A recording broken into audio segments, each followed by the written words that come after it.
आज आपण दुधी भोपळ्याचे थालीपीठ करणार आहोत. तसा माझा मुलगाही फार सिलेक्टिव्ह आहे, पण हे दुधी भोपळ्याचे थालीपीठ तो आवडीने खातो. तुम्ही नक्की ट्राय करा. चला तर रेसिपीला सुरुवात करूया. दुधी भोपळा स्वच्छ धुवून घेतला आहे, त्यावरची थोडीशी साल काढली आहे, जेणेकरून बाळाला खाताना दाताखाली येणार नाही.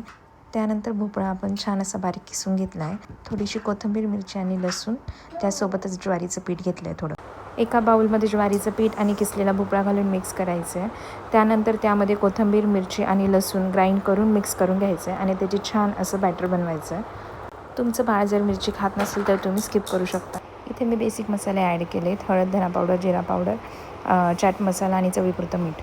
ॲड केलेले मसाले छान असे मिक्स करून घ्यायचे आणि त्यामध्ये थोडंसं 2-3 चमचे पाणी ॲड करायचं आहे. इथे आपलं परफेक्ट असं बॅटर रेडी आहे.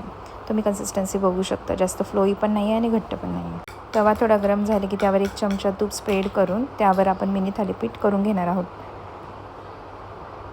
दोन्ही साईडनी छान असे गोल्डन ब्राऊन होईपर्यंत हे थालीपीठ आपण शेकून घेणार आहोत.